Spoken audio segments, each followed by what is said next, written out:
BAH Ventures wants to remove cutting charges for August and September for a vacant parcel of land on Telegraph. If I could, Madam Chair, this is a little bit more interesting case than usual.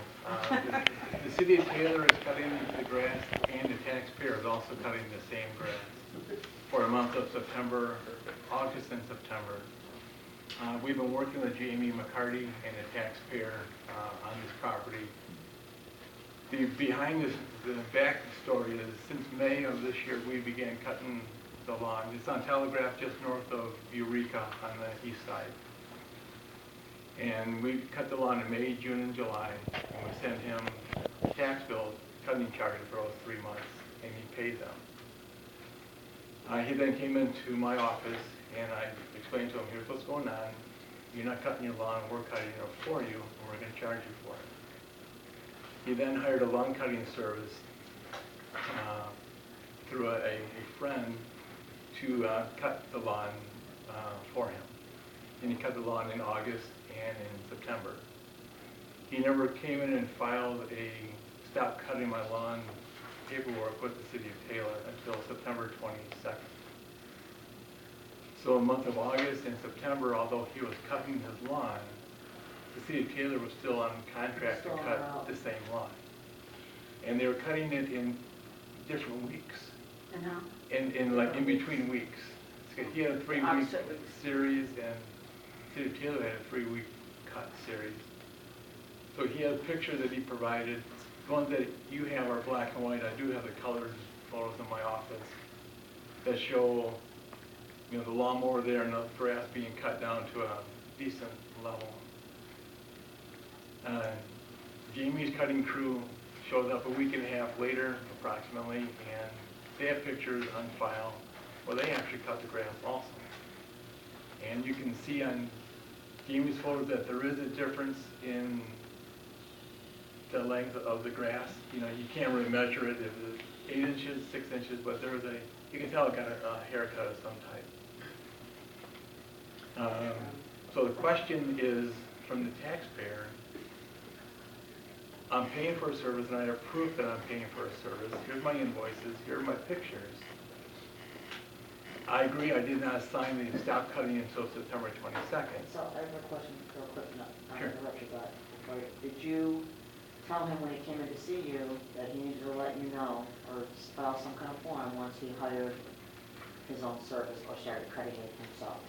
Was that part of the information? Part of the information I gave him, I don't believe so. I think we sent him down to the building department. Okay, so that would have been the building department's responsibility to let him know that he had to come in and file a form. It is on the ordinance. It's on the actual document he receives. So from my office, Councilwoman, I did not. Okay. So where the city council stands is both parties, the taxpayer and the city of Taylor, have proof that they cut the lawn. The taxpayer is requesting the city remove or give some type of consideration to his proof that he has cut the lawn. He's provided receipts.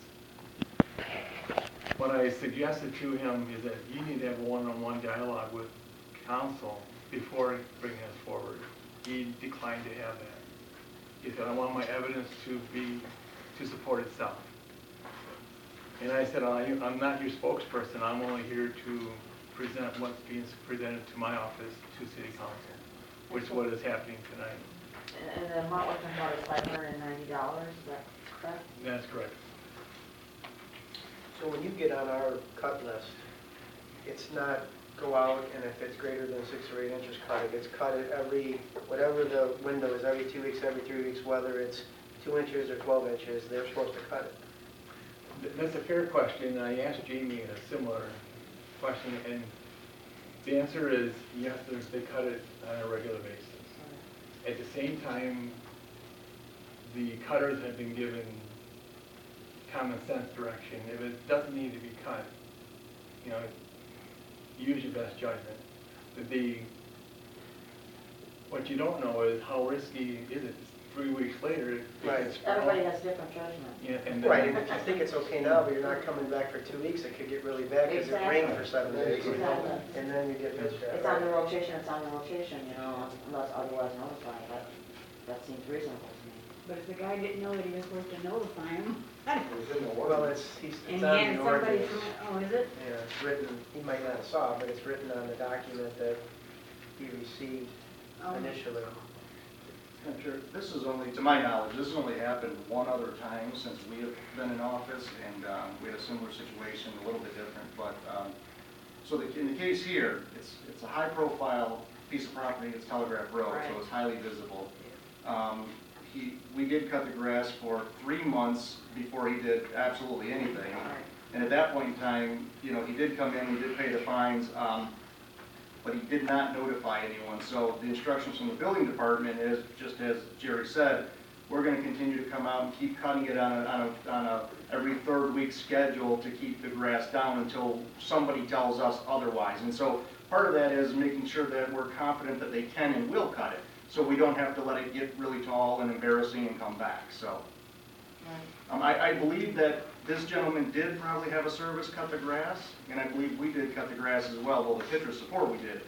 Right. But it just happened to be one of those things that we were cutting it in between, and he didn't notify anyone. Well, maybe we can have that happen on the media, if people don't come to this stuff. So we'll quit hearing about it, how bad it looks, and how they shouldn't get a fine, and Well, I think, you know, similar to the false alarm, the point of these citations is to get it done, but the point is to also make an owner accountable for their property and to inspire them to do something. And I voted no on just about every one of these because I want people to be accountable for their properties. In this case, the guy tried to make it right. Now, he wasn't completely efficient in notifying us like he should.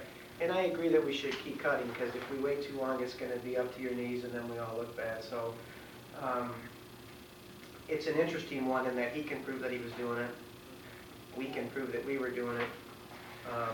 Does he deserve, you know, a B- for How about we effort? split the difference? Um, That's what I was gonna say. So, I'm not- Let's split it. I'd be curious to think about this more since we're talking about it. One thought is, The you first could 9 consider times. waiving the administrative fee. that's what I was gonna say, because he was already put on that, he was on a schedule, so let's pay for the cut, we won't pay for the cut. And then it doesn't necessarily, we're not out of pocket for any of the So then cut it goes down cost, to and, $90. you know, softens the blow a little bit. I like that. Yeah, okay. We don't want to sound hard-nosed, right? Because he did try.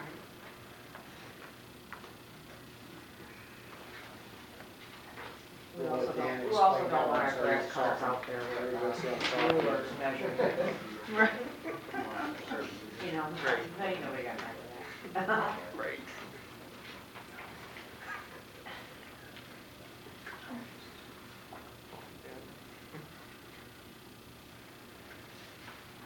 Okay, number 18. This is to approve a home deferred loan for 2 owners. I believe one is for a roof and one's for a couple of windows.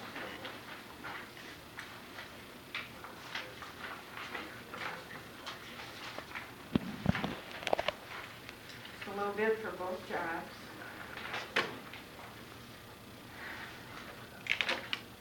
Jeff couldn't be here tonight. I'm sure you don't have any questions on that one.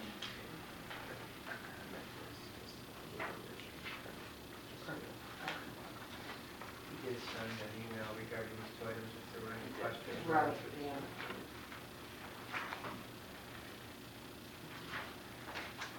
Yeah, that's good. Number 19 is to authorize the mayor to sign a purchase agreement for a parcel of land.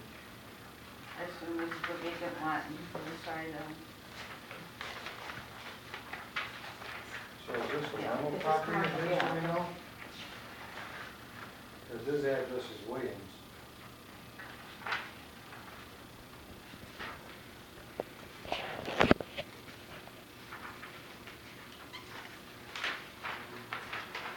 Madam Chair, just a question. I don't know, we'll get that answer from Jeff before tomorrow.